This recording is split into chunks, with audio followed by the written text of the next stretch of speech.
Good morning. I'm so happy today to introduce you to my new friend, Suzie Eller.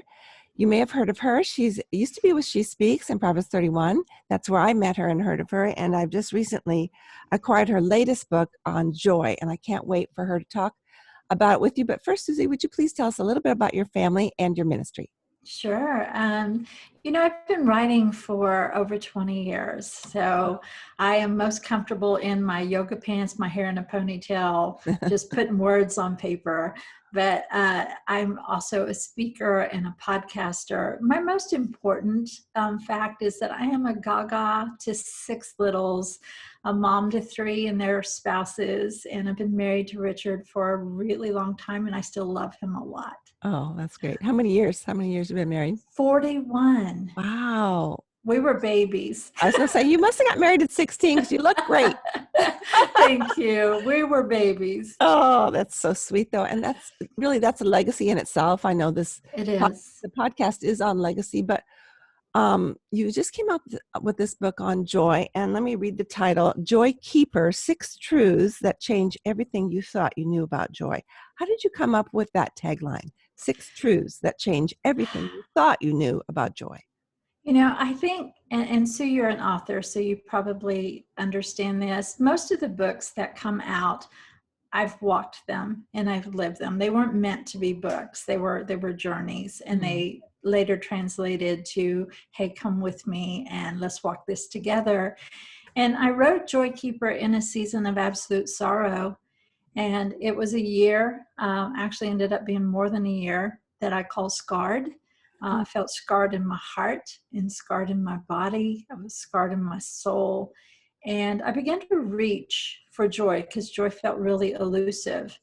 And what I came to understand is that joy was not just a feeling, that joy was a knowing where to turn, knowing who I am, knowing that God's plans for me had not gone away. And so I just began to dig deep and redefine joy.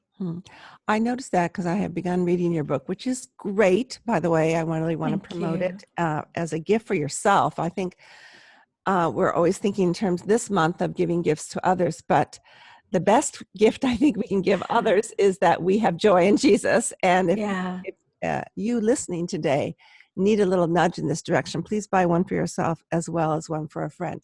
You said that so quickly, but I want to make sure that people hear it. Joy is more than a feeling. Well, we kind of know that as a Christian, but I love the second line, which is it's a knowing. Please elaborate on that. Sure.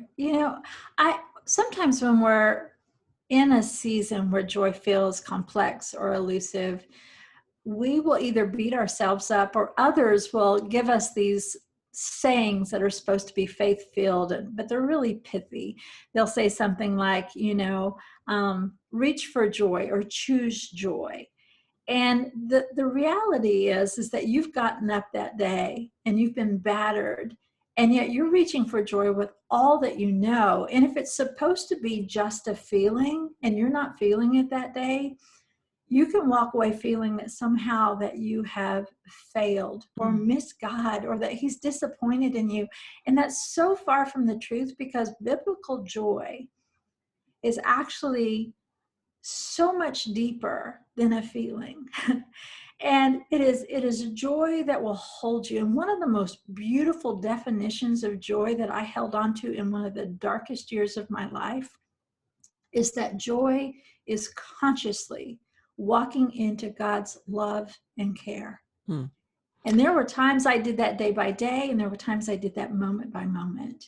So actually, the way you just defined it, it's more of an action because we are walking consciously into his love and care.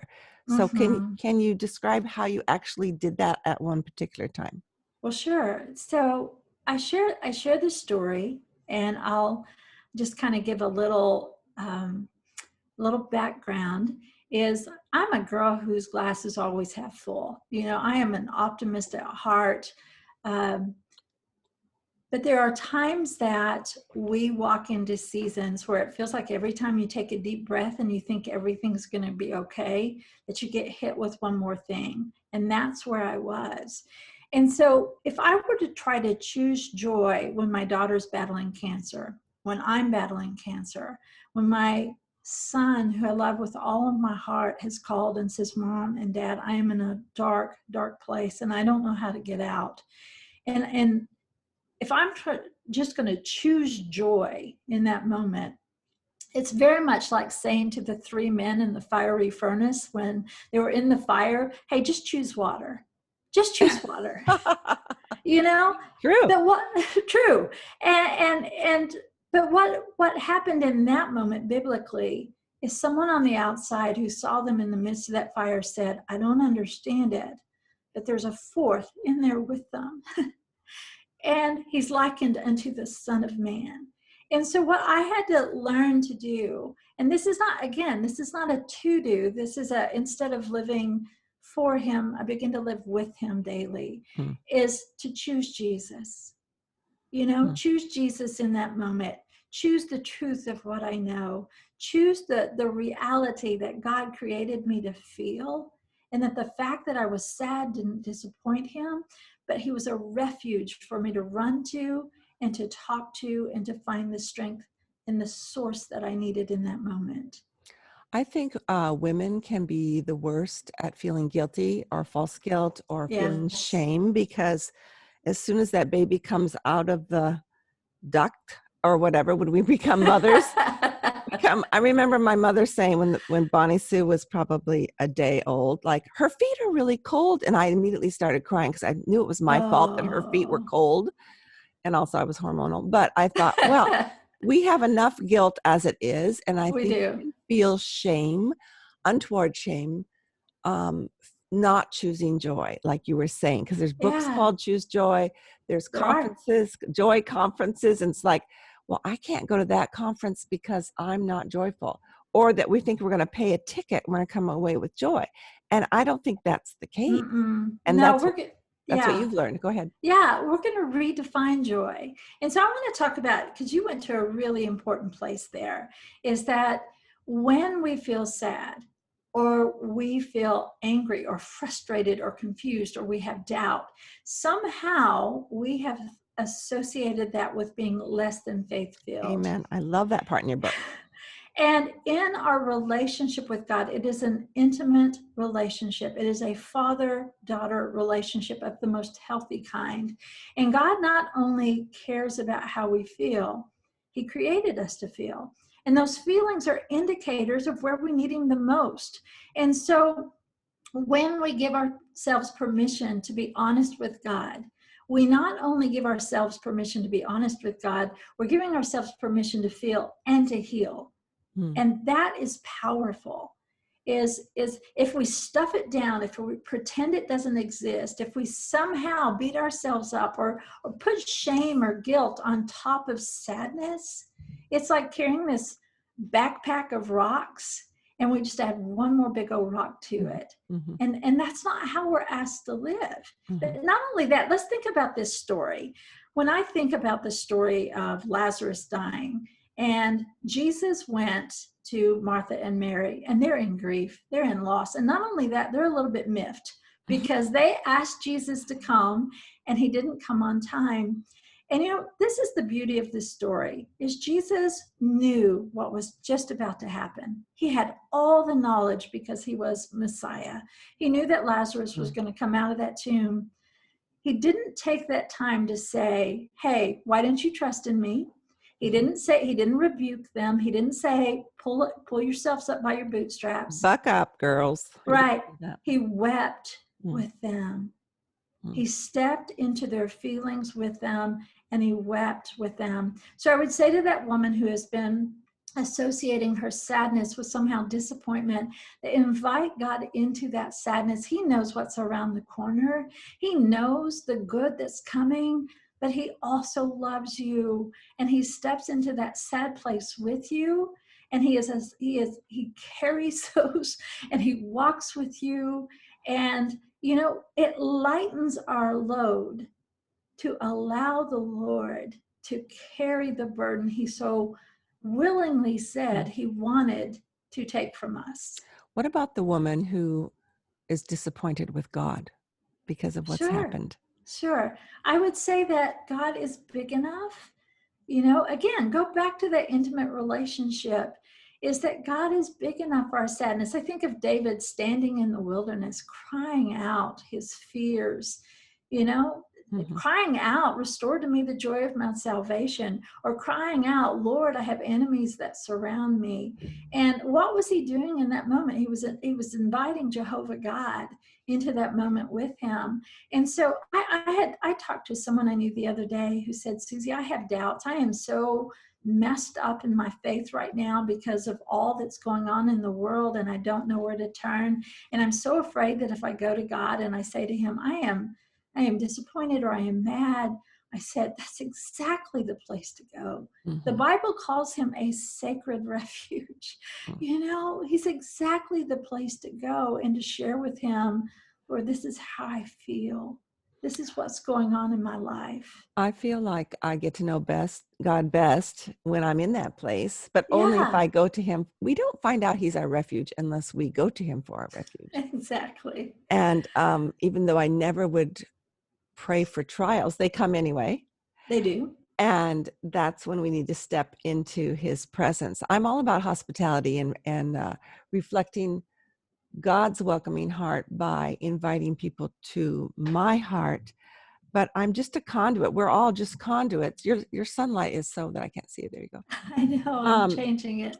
uh, when we invite God, when we invite our friends to pour out their problems to us, we need to pass them on over to him because we can't do any of the healing ourselves. Yeah, We are a yeah, short-term refuge. I'm all about community, but we're a short-term refuge. God is the yeah, long-term. Yeah. yeah, You said this, instead of trying to be something you are not, you allow him to be who he is. That is yeah, that's profound. So what did you mean by yeah. that? Well, so what's funny is that I wrote the message after living it, and then I got to live it again. Oh, So a few months, or actually a few weeks after I turned in the manuscript, we were planning this beautiful big trip to celebrate a big anniversary, and we had saved for months. Our kids were going to go, and I found out a few days beforehand that I had cancer again, oh dear. and breast cancer. In fact, I just had my last surgery about 6 weeks ago, Wow. and I'm doing well. I'm doing Great. well. And then 3 days later, my husband, who is a marathon runner, healthy, low blood pressure, had a massive heart attack. This all Oh, happened within a space of 5 days. oh, And so this was a season where I got to live this message one more time. And I remember, and this is a long story, but it so shares what I'm talking about. I remember going to the hospital parking lot. My husband was having surgery, emergency open heart surgery. I was blown away by all the news that we had received. Was trying to get into his car. He had parked it haphazardly in an emergency room parking lot, and we had this ice storm the night before, and it completely had made the car like an igloo, and I couldn't get in.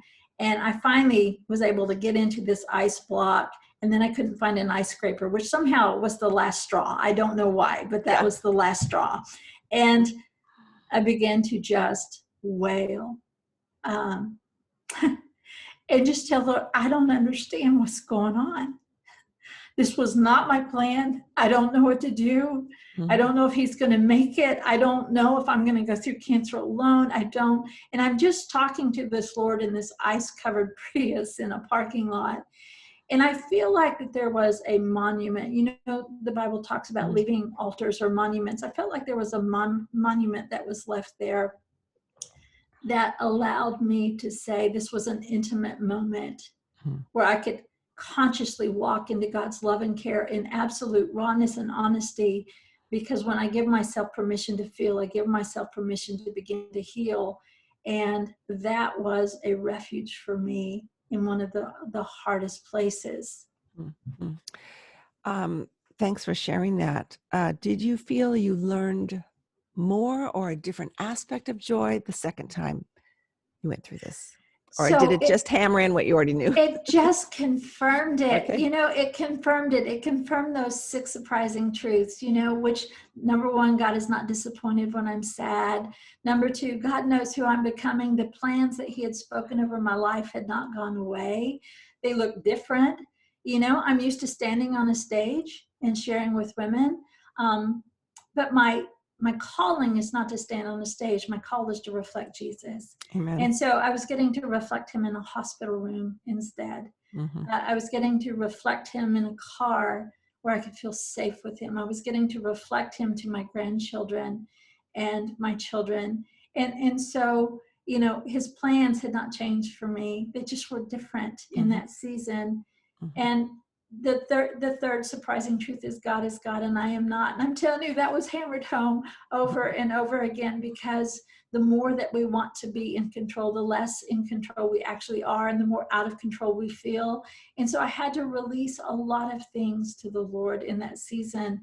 And I found joy in that, because when I put down what is not my assignment, then I'm able to step fully into what is my assignment in that moment, in that time, in that season. Mm-hmm. And so just it confirmed, and it was helpful to have those truths. I love that you say that was not your assignment for that moment. I find that I will go, oh, well, who am I supposed to be for this season, like for this year? Or should I do this? Should I be a speaker, writer, whatever?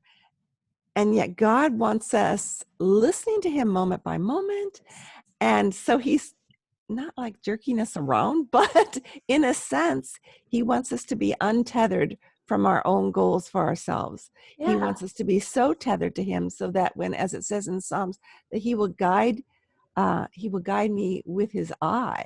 Well, we can't really just go with the flicker of his sight if we're not that close to him. And it's often pain and trials that make me draw closer to him. So it's a joy. It's a joy. Yeah.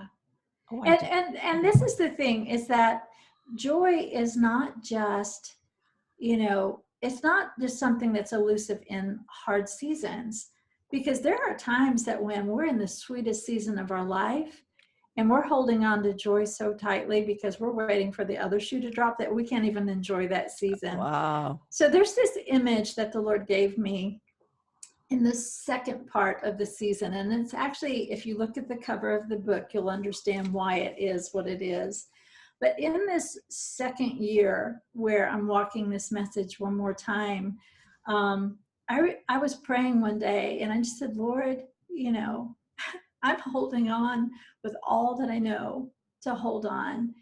And I saw this image, and I'm not going to call it a vision. I'm just going to say it was a very creative way that the Lord began to show me something.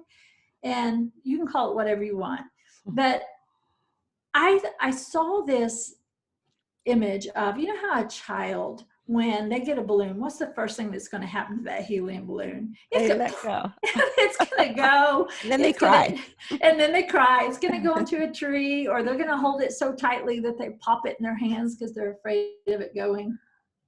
What will an adult do? An adult will kneel down and they'll gently take that balloon and they'll tie the string gently, loosely around their wrist. So wherever this child goes, this balloon follows. And I began to see joy like that, is that there are times that I hold it so tightly it's going to pop, even in a sweet season. Or there's times that it feels like the moment that I have it, that it goes away. And yet what does the Lord do? He redefines it as to, it's tied to a source.